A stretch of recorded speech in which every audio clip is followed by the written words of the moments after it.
नमस्ते दोस्तों। आज हम केमिस्ट्री का एक और इम्पोर्टेंट टॉपिक स्टार्ट करते हैं, उसका डिस्कशन करते हैं। नाम है आयनिक साम्य। इससे पहले हम एक साम्य से संबंधित चैप्टर डिस्कस कर चुके हैं ऑलरेडी, और जिसका नाम था रासायनिक साम्य। रासायनिक साम्य में हमने जो सीखा उसका अगर अच्छे से हम एप्लीकेशन कर पाने में सक्षम हैं तो आयनिक साम्य हमारे लिए बहुत ही सिंपल टॉपिक हो जाता है। ज़्यादा कॉम्प्लिकेशन आयनिक साम्य में है नहीं।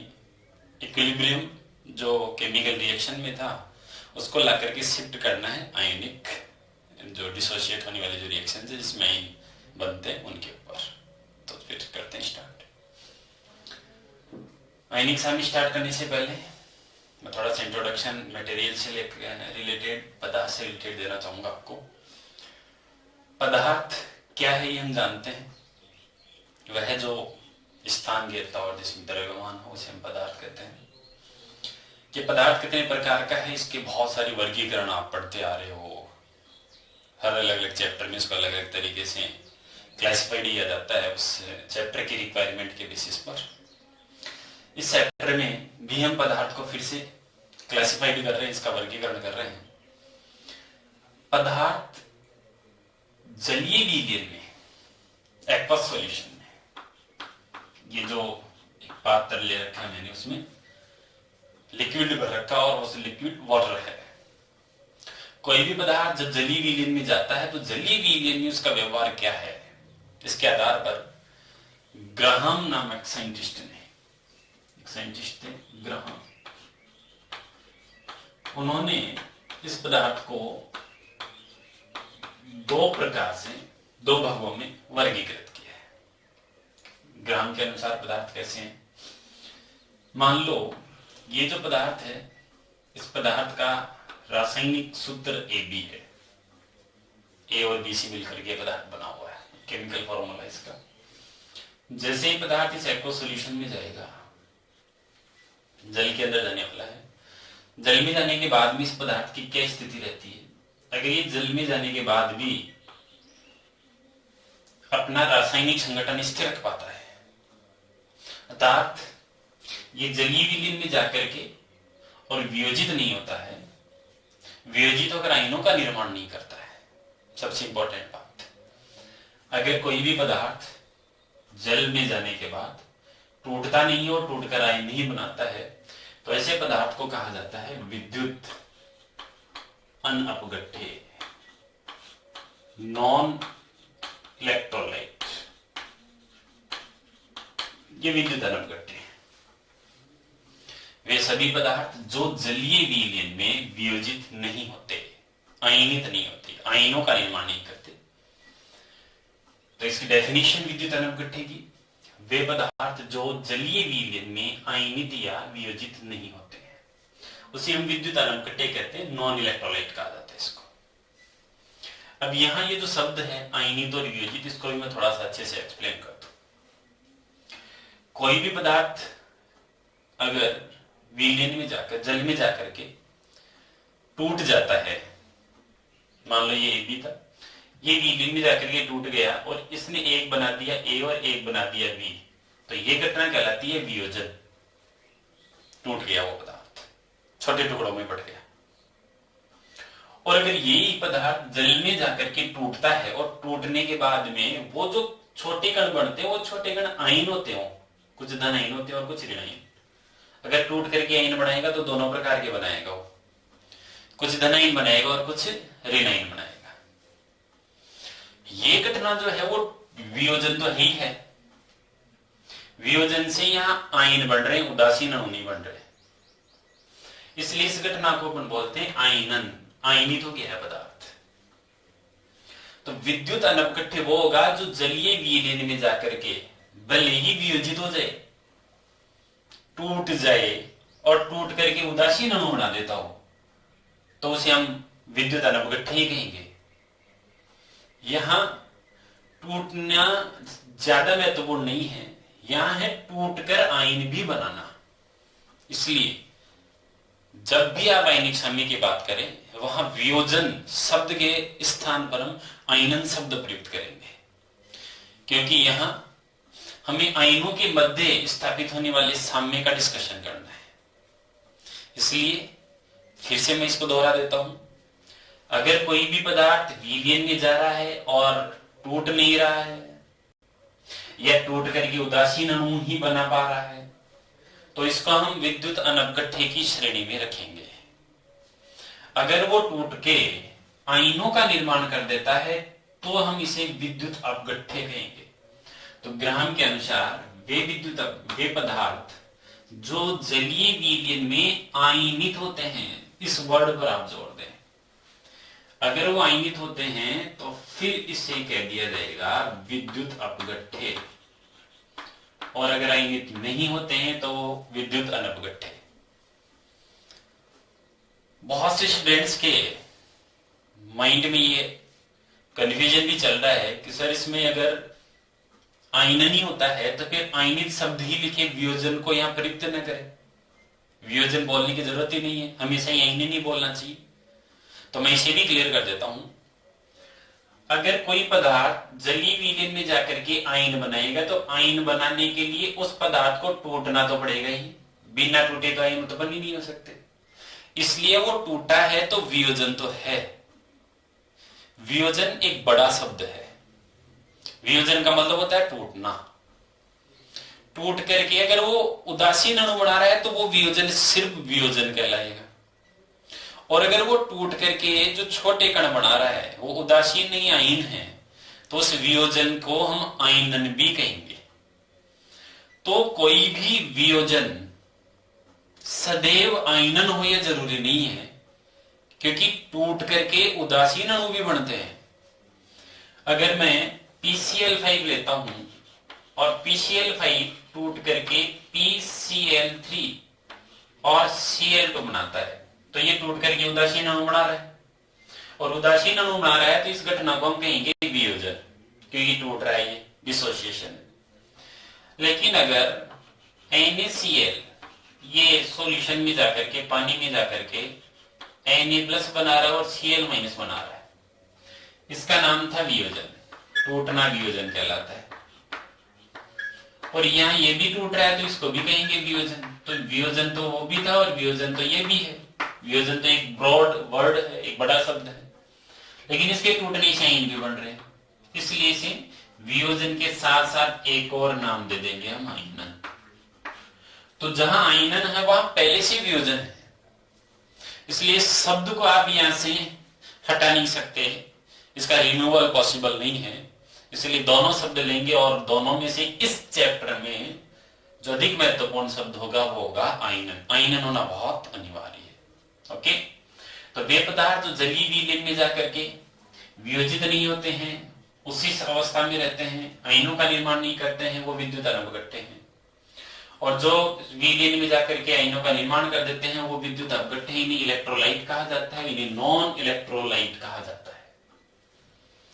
अगर ये टूट करके आयनों का निर्माण करता है, कुछ धनायन बनाता है और कुछ ऋणायन बनाता है जलीय विलयन में, तो इसे हम कहेंगे विद्युत अपगठ्ठे। अब प्रश्न उठता है कि सर हमें कैसे पता चले कि कोई पदार्थ अंदर जाकर के अपगठित होगा या अपगठित नहीं होगा? कौन से पदार्थ है जो अनपगठ्ठे होते होंगे और कौन से पदार्थ है जो अपगठ्ठे होते होंगे? तो इसका एक जनरल जो आइडिया है वो आपको दे देता हूं। बाकी जब हम इस चैप्टर को आगे कंटिन्यू करेंगे तो जो एग्जांपल्स आते जाएंगे उनके साथ चीजें और सरल हो जाएगी आपके लिए। विद्युत अनपगठ्ठे कौन से हैं? विद्युत अनपगठ्ठे वे सहसंयोजी अणु हैं जो जलीय विलयन में वियोजित नहीं होते। और मोस्टली सहसंयोजी अणु को भी हमने दो भागों में वर्गीकृत किया है। एक ऐसे सहसंयोजी अणु हैं जो अध्रुवीय है, अर्थात जिनमें पहले से कोई पोल बने हुए नहीं होते, ये केमिकल बॉन्डिंग में सीख चुके होते हैं बहुत अच्छे से। तो अगर कोई भी ऐसा कोवलेंट मॉलिक्यूल हो जो कि नॉन पोलर है, वो 100% नॉन इलेक्ट्रोलाइट होगा। वो विद्युत अनपगट्य होगा 100%। जैसे बेंजीन नॉन इलेक्ट्रोलाइट है, कार्बन टेट्राक्लोराइड नॉन इलेक्ट्रोलाइट है, ऑक्सीजन नॉन इलेक्ट्रोलाइट है, क्लोरीन नॉन इलेक्ट्रोलाइट है, ये सब नॉन इलेक्ट्रोलाइट में चलेगी। इसके अलावा सहसयुगी अणुओं में कुछ सहसयुगी अणु ऐसे भी होते हैं जो पोलर होते हैं, ध्रुवीय होते हैं, जो ध्रुवीय प्रकृति के। ये जो ध्रुवीय प्रकृति के हैं, इनमें पहले से ही एक धन आवेशित शिरा, आंशिक धन आवेशित शिरा और एक आंशिक ऋण आवेशित शिरा होता है। जैसे HCl ले लिया आपने, HCl में H प्लस और Cl माइनस आंशिक होता है, HCl सहसयुगी अणु में, ध्यान दिया। तो वो जो ध्रुवीय अणु है, उस ध्रुवीय अणु में धन आवेशित और ऋण आवेशित दोनों सिरे हैं। वो ध्रुवीय अणु जब जलीय विलीन में जाएगा तो जल उन दोनों धन आवेशित और ऋण आवेशित सिरों को अपनी ओर खींच करके उसे तोड़ने की कोशिश करेगा। अगर जल इस काम में कामयाब हो जाता है तो फिर वो विद्युत अपगठ्य बन जाता है, और अगर इसमें कामयाब नहीं होता है तो अनपगठ्य है। तो ध्रुवीय में दोनों प्रकार के हो सकते हैं। तो ये जो ध्रुवीय है सहसयुगी, इसमें नॉन इलेक्ट्रोलाइट भी हो सकते हैं और कुछ इलेक्ट्रोलाइट भी हो सकते हैं, दोनों टाइप के पॉसिबल है। तो इनमें से हम जो इलेक्ट्रोलाइट होंगे वो अभी हम डिस्कस कर लेंगे, बच जाएंगे वो हम नॉन इलेक्ट्रोलाइट रख लेंगे। तो मोस्टली जो 100% हम कह सकते हैं जिनके बारे में, वो है नॉन पोलर, अध्रुवीय जो सहसयुगी अणु है वो नॉन इलेक्ट्रोलाइट में जाएंगे। जैसे ग्लूकोज, अगर यूरिया की बात करते हैं हम, ऐसे पोलर भी हैं जो नॉन इलेक्ट्रोलाइट हो सकते हैं।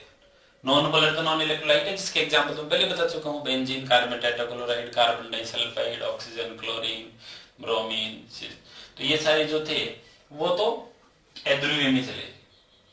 ध्रुवीय में भी कई नॉन इलेक्ट्रोलाइट होते हैं, और इनमें से जो सबसे अच्छे एग्जांपल्स हम जानते हैं वो एग्जांपल्स हैं, जैसे आपने ग्लूकोज को पानी में डाला तो ग्लूकोज जल में जाकर के कभी भी वियोजित नहीं होगा।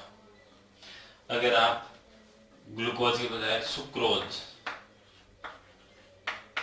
यानी चीनी इसको डालेंगे, या हम यूरिया इसको पानी में डालेंगे, ऐसे जो जनरल, जो घर पे भी हम काम में लेते रहते हैं, ऐसे वो जनरल पदार्थ हैं जो कि नॉन इलेक्ट्रोलाइट हो सकते हैं। ठीक है, अब बात करता हूं मैं विद्युत अपगठ्य की। अनपगठ्य समझ गए, जो जलीय विलयन में वियोजित नहीं होते हैं, आयनित नहीं होते हैं, आयनों का निर्माण नहीं करते हैं।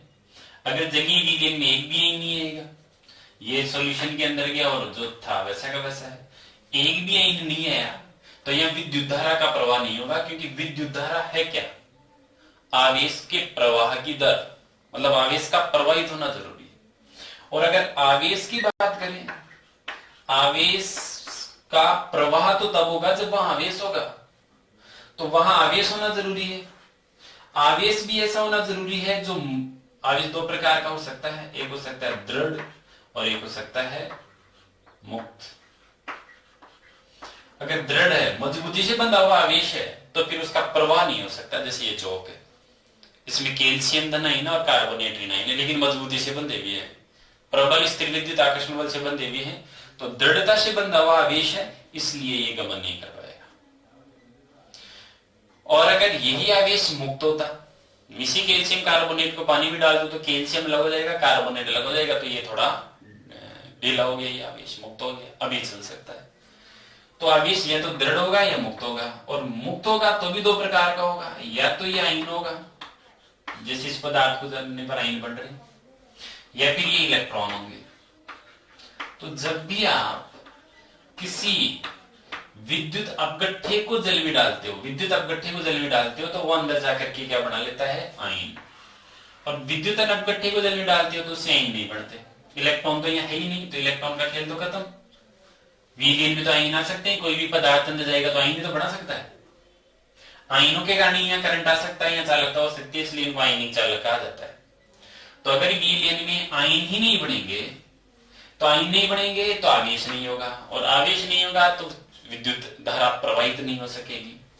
इसलिए इनका जो जलीय विलयन है उसमें आवेश अनुपस्थित है, न तो वहां कोई आयन है न कोई इलेक्ट्रॉन है। आवेश अनुपस्थित होने से यहाँ बहुत ही कम करंट आएगा, इसकी चालकता बहुत ही कम होगी और इतनी कम होगी कि हम उसे कुचालक की कैटेगरी में कंसीडर करना स्टार्ट कर देंगे। तो ये वाले पदार्थ ग्लूकोज का जलीय विलयन विद्युत का कुचालक है, सुक्रोज, यूरिया, इनके जलीय विलयन विद्युत के सुचालक होते हैं। अब बात करता हूं मैं ऐसे पदार्थ जो जलीय विलयन में जाकर के आएंगे तो जले, उनको कहते हैं विद्युत अपघट्य। जो जलीय विलयन में जाकर के आयनों का निर्माण कर रहा है, अंदर जाकर के एक A+ बना रहा और एक B- अलग अलग हो गया। अगर ये पदार्थ आपने जो इसमें डाला वो जितने डाले थे वो सारे के सारे वियोजित हो जाए। जैसे 10 कण आपने इसके डाले, 10 के 10 टूट करके 10 A+ बना लिए, 10 B- बना लिए। तो अगर ये पूर्णतः वियोजित हो जाए तो ऐसे विद्युत अपघट्य को कहा जाता है प्रबल विद्युत अपघट्य, स्ट्रॉन्ग इलेक्ट्रोलाइट। प्रबल विद्युत अपघट्य कौन से? वे विद्युत अपघट्य जो जलीय विलयन में पूर्णतः आयनित हो जाते हैं, अंदर गए और अंदर जाकर के जितने भी कण थे सारे के सारे टूट करके आयनों का निर्माण करने लगे। अब ये कौन से हैं, इनके एग्जांपल्स को कैसे हम ध्यान में रखें, कैसे याद रख पाए वो देखो आप। इसके लिए प्रबल विद्युत अपघट्य में सबसे पहला हो सकता है जो भी आप आयनिक यौगिक आप लेते हैं,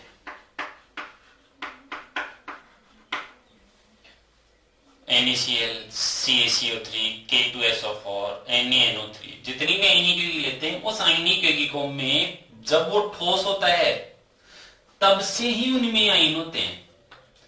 आयनिक यौगिक जब ठोस होता है तब ठोस अवस्था में ही उसके अंदर आयन होते हैं, और जैसे ही इसके अंदर जाता है ये टूटकर आयनों का निर्माण करना चालू कर देता। तो यहां आयन नए बनते नहीं है, आयन पहले से ही थे, वहां वो पास पास थे, यहां आकर के वो दूर दूर हो गए। तो ये वास्तविक विद्युत अपघट्य है। रियल मीन में पहले से ही आयन थे, अंदर जाकर के आयनों का निर्माण नहीं हुआ है। तो सभी आयनिक यौगिक अंदर जाएंगे तो पूरी तरह से वो सारे आयन दूर हो जाएंगे और विद्युत अपघट्य का कार्य करेंगे। तो ये प्रबल में चले जाएंगे सभी आयनिक सॉलिड। ओके, दूसरा मैंने बताया था कुछ सहिष्णु अणु जो ध्रुवीय हो वो भी इलेक्ट्रोलाइट हो सकते हैं, और उसका सबसे बेस्ट एग्जांपल है जितने भी स्ट्रॉन्ग एसिड आप देखते हो, प्रबल अम्ल। ये जो प्रबल अम्ल हैं ये प्रबल विद्युत अपघट्य का काम करेंगे। जैसे HCl है सहसंयोजी और ध्रुवीय अणु, उसमें पहले से कोई धनावेश और ऋणावेश नहीं होगा। HCl, H+ और कुछ भी लेंगे उनमें पहले से कोई धनावेश ऋणावेश नहीं होगा। हाँ, एक सिरा आंशिक धनावेशित होगा, एक सिरा आंशिक ऋणावेशित। HCl में H पर आंशिक धनावेश होगा, Cl पर आंशिक ऋणावेश होगा।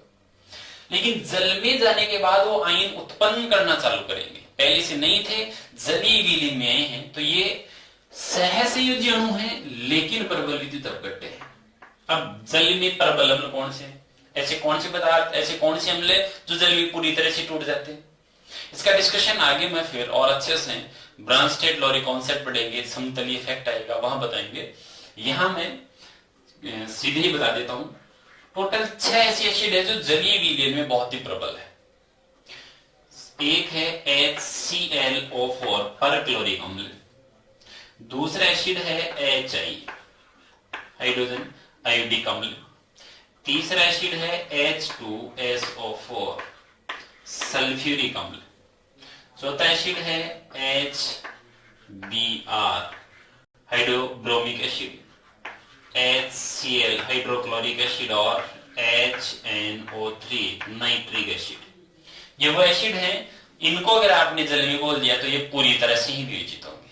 इनके अलावा किसी को भी डाल दो, अगर मैंने H3PO4 डाला, अगर मैंने HNO2 डाला, H2SO3 डाला, CH3COOH डाला, सभी अम्ल जल में पूरी तरह से आयनित नहीं होंगे। तो प्रबल कौन से हैं? सारे तो आयनिक यौगिक, जितनी भी आयनिक यौगिक है जो कि लवण भी होंगे, तो सारे लवणीय रूप में होते हैं, सभी प्रबल अम्ल और सभी प्रबल क्षार। प्रबल कहते हुए सही है जो जलीय विलयन में पूरी तरह से आयनित हो जाए, सभी प्रबल क्षार। इनमें पहले से कोई आयन नहीं होते, जलीय विलयन में जाकर उनका निर्माण कर लेते हैं। प्रबल क्षार कौन से हैं? तो प्रबल क्षार हो गए क्षारीय धातुओं के हाइड्रोक्साइड। क्षारीय धातु है lithium, sodium, potassium, rubidium, caesium.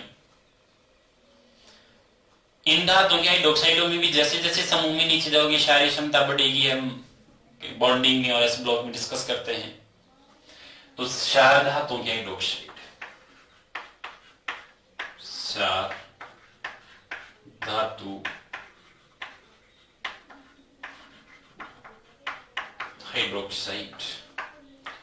और क्षार मृदा धातुओं में, क्षार मृदा धातुओं के दुर्बल होते हैं, लेकिन जैसे जैसे समूह में नीचे जाओगे क्षारीय क्षमता बढ़ेगी तो नीचे वाले जो होते हैं वो प्रबल में काउंट होना चालू हो जाते हैं। तो नीचे ही नीचे जो था क्षारीय मृदा धातुओं में वो है बेरियम हाइड्रोक्साइड। बेरियम से नीचे जो आएगा रेडियम, वो तो रेडियो एक्टिव, हम उसकी डिस्कशन कर भी नहीं रहे। और बेरियम के पास इससे थोड़ा सा ऊपर है स्ट्रांशियम हाइड्रोक्साइड, तो इसको भी कई बार स्ट्रोमियम कंसीडर कर लेते हैं। तो ये प्रबल विद्युत अपघट्य हो गए। प्रबल विद्युत अपघट्य वो है जो जलीय विलयन में पूर्णतः आयनित हो जाएगा, ये 100% एसोसिएट हो जाएगा, ये मानते हैं। ठीक है, अगर वो पूरी तरह से वियोजित नहीं हो रहे हैं तो फिर उसे कहेंगे हम दुर्बल विद्युत अपघट्य। अब दुर्बल विद्युत अपघट्य कौन से, इसके बारे में डिस्कशन करते हैं। दुर्बल विद्युत अपघट्य में सबसे सिंपल एग्जांपल प्रबल अम्ल की जगह हम ले लें दुर्बल अम्ल। अब दुर्बल अम्ल कौन कौन से हैं? तो इनके अलावा जो भी आप अम्ल जानते हो सारे दुर्बल है, सारे कार्बनिक अम्ल, और अकार्बनिक में इनके अलावा जो बच गए वो सारे के सारे, तो वो डिस्कस नहीं कर रहा हूं मैं। ऐसे ही दुर्बल अम्ल के अलावा दुर्बल क्षार, एक दुर्बल अम्ल हो गया, एक दुर्बल क्षार हो गया। दुर्बल क्षार कौन से? क्षार धातु के हाइड्रोक्साइड को छोड़ दो और स्ट्रांशियम बेरियम के हाइड्रोक्साइड को छोड़ दो, बाकी सारे बेरिलियम का हाइड्रोक्साइड, मैग्नीशियम का, कैल्शियम का, आयरन का, एल्यूमिनियम का, जिंक का, सभी धातुओं के हाइड्रोक्साइड दुर्बल में चले जाएंगे। अमोनियम का जो बहुत अच्छा एग्जांपल है इसमें, अमोनियम हाइड्रोक्साइड। तो दुर्बल अम्ल ये दुर्बल में आ गए, दुर्बल क्षार ये दुर्बल अपघट्य हो गए। दुर्बल वो है जो पूरी तरह से आयनित नहीं होगी। वे पदार्थ जो जलीय विलयन में पूर्णतः आयनित नहीं होते, पूरी तरह से वियोजन नहीं होगा। इसके अलावा जल खुद भी दुर्बल विद्युत अपघट्य है। यहां जो जल है ये भी नहीं टूटता है, तो जल भी दुर्बल विद्युत अपघट्य की कैटेगरी में आएगा। क्लियर है ये चीज? इसके अलावा कुछ लवण, तो देखो लवण को हमने यहां भी लिखा और यहां भी लिखा है, तो मैं क्लियर कर दूं चीजें। ये जो लवण बनते हैं ये अम्लोक्षार की क्रिया से बनते हैं। लवणों का निर्माण अम्लोक्षार की क्रिया से होता है। तो अगर ये जो लवण बना है ये strong acid plus strong base के मिलने से बना हुआ है, तो इसे हम स्ट्रॉन्ग इलेक्ट्रोलाइट में कंसीडर कर लेंगे। लेकिन अगर ये जो लवण बना हुआ है ये लवण स्ट्रॉन्ग एसिड और वीक बेस, या वीक एसिड और स्ट्रॉन्ग बेस, या वीक एसिड और वीक बेस, इनके मिलने से बना हुआ है, तो ये जो लवण है ये भी पूरी तरह से आयनित हो नहीं पाते हैं, उनमें भी आयनित नहीं हो पाता है। इन्हें हम लवणों के जल अपघटन में डिस्कस करेंगे। तो वीक इलेक्ट्रोलाइट में वीक एसिड हो सकता है, वीक बेस हो सकता है, वाटर है, कुछ साल्ट हैं जिनमें एक घटक जो बने थे उनमें से कोई सा एक घटक ऐसा हो वीक हो। इसको मैं इस टॉपिक को लवणों के जल अपघटन में थोड़े कंफ्यूजन है यहाँ, इसको लवणों के जल अपघटन में बहुत अच्छे से क्लियर करूंगा। तो भी इस कॉम्प्लिकेशन को मायने में आप न ले, ये एक सिंपल एग्जाम्पल के लिए लिखे हुए हैं केवल। ये वीक वाले होंगे, ये स्ट्रॉन्ग वाले होंगे। अब कोई भी वीक इलेक्ट्रोलाइट है, वीक इलेक्ट्रोलाइट किसे कहेंगे? जो पूरी तरह से आयनित नहीं होता हो। सपोज मैंने इसके अंदर AB ये डाला, AB को डाला तो कुछ नहीं टूटे और कुछ टूट गए। अब मैंने अगर यहाँ 10 डाले हैं, 10 में से 9 टूट गए, सॉरी 9 टूट गए और एक नहीं टूटा, तो भी ये दुर्बल है। इसमें 10 में से 9 टूट गए फिर भी दुर्बल है क्योंकि एक तो नहीं टूटा। तो ये दुर्बल हुआ। और अगर नो नहीं टूटे, एक टूटा, तो भी इसे दुर्बल ही कहेंगे। तो दुर्बल में तो वैरायटी आ गई, एक टूटा तो भी दुर्बल, दो टूटा तो दुर्बल, तीन टूटा तो दुर्बल, चार टूटा तो दुर्बल। तो दुर्बल में ये कितना टूटेगा, इसे इस दुर्बल विद्युत अपघट्य की वियोजन की मात्रा कहा जाएगा। तो मैं यहां एक वियोजन की मात्रा, हम रासायनिक सामने में पढ़ चुके हैं, आयनिक सामने में वियोजन की मात्रा का क्या मतलब है वो मैं आपको बताता हूं। वियोजन की मात्रा, जिसे हम एल्फा कहा करते थे, इस चैप्टर में पूरे में से एल्फा ही कहेंगे। वियोजन की मात्रा है कि ये जो आपने पदार्थ डाला है विद्युत अपघट्य, ये कितना डाला था, इसके कितने कण थे, इसके कितने मोल थे। विद्युत अपघट्य के मोल ये आपने कितने डाले थे, और ये जो आपने डाले थे उसमें से वियोजित होकर इधर कितने आ गए, वियोजित मोल। उस विद्युत अपघट्य के जो वियोजित मोल है, वियोजित का मतलब यहां आयनित ही है। आयनिक साम्य में वियोजन से आयन बनना बहुत जरूरी है, इसलिए वियोजित मोल या आयनिक मोल लिख देंगे। और अगर परसेंटेज में निकालना है तो इंटू 100। ये यहां पर वियोजन की मात्रा होती है। मान लो आपने ये 10 डाले, 10 में से एक भी नहीं टूटा, एक भी वियोजित नहीं हुआ, जो भी केस है वो सारे भी लिखता हूं। 10 के 10 यहां है, यहां 0 है। तो डाले कितने थे आपने विद्युत अपघट्य के, 10, टूटे कितने, 0, 0/10, तो एल्फा गया 0। बिल्कुल भी नहीं टूटेगा तो एल्फा 0 होगा। तो विद्युत अपघट्य के लिए एल्फा की वैल्यू जो होती है वो होती है 0। उसके लिए वियोजन की मात्रा 0 आएगी। और अगर आपने 10 डाले, 10 में से एक भी नहीं बचा, सारे टूट गए, तो डाला कितना था आपने, 10, उन्हीं से टूटा कितना, 10, तो एल्फा की वैल्यू आ गई 1। और पूरा टूट गया तो इसे कहेंगे प्रबल विद्युत अपघट्य। तो प्रबल विद्युत अपघट्य के लिए एल्फा की वैल्यू आएगी 1। 100% वियोजन होता हो तो उसे हम प्रबल कहते हैं। अब अगर आपने 10 डाले और 10 में से कुछ रह गए, जैसे 9 रह गई, 1 टूट गया, तो ऐसी कंडीशन में जो आप डालोगे वो पूरा का पूरा नहीं टूटेगा। यहां जो वैल्यू रखोगे वो ज्यादा आएगी, यहां रखोगे वो कम आएगी। तो एल्फा जो होगा वो 1 से कम आने वाला है। परसेंटेज में नहीं ले रहा हूं मैं सीधे, ठीक है ना, इसको मैं यूज नहीं कर रहा हूं। एल्फा अगर 1 से कम आ रहा है और थोड़ा बहुत तो टूटा ही होगा, यानी 0 से ज्यादा आ रहा है, उसे हम वीक इलेक्ट्रोलाइट कहेंगे। तो दुर्बल विद्युत अपघट्य है जिसके अंदर, यहां लिख देता हूं, alpha is greater than 0 but less than 1, that is weak electrolyte in ionic equilibrium. तो 3 केस आ गए, एल्फा 0 आ जाए उसे अनअपघट्य कहेंगे, एल्फा 1 आ जाए उसे स्ट्रॉन्ग इलेक्ट्रोलाइट प्रबल अपघट्य कहेंगे, और अगर 0 से तो ज्यादा लेकिन 1 से कम आ रहा हो तो उसे हम कहेंगे दुर्बल विद्युत अपघट्य। ये वीक इलेक्ट्रोलाइट में काउंट होगा। और इसके एग्जांपल्स हमने देख लिए। यहां थोड़ा सा कंफ्यूजन है जिसे मैं लवणों के जल अपघटन में और अच्छे से क्लियर कर दूंगा। एल्फा कैसे कैलकुलेट करते हैं ये चीज हमारी क्लियर हो गई है। अब अगर प्रबल है तो पूरा टूट गया है, अनअपघट्य है तो बिल्कुल नहीं टूटा, लेकिन दुर्बल है तो उसमें नहीं टूटा हुआ भी है और कुछ टूटा हुआ भी है। मान लो 10 में से 4 रह गए और 6 टूट गए, तो ये दुर्बल ही है।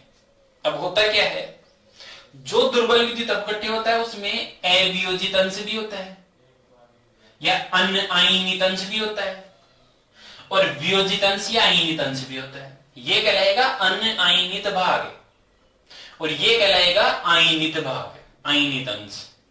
तो किसी भी विद्युत अपघट्य जो कि दुर्बल है, उस दुर्बल विद्युत अपघट्य के जलीय विलयन में अनायनित अंश और आयनित अंश दोनों होते हैं।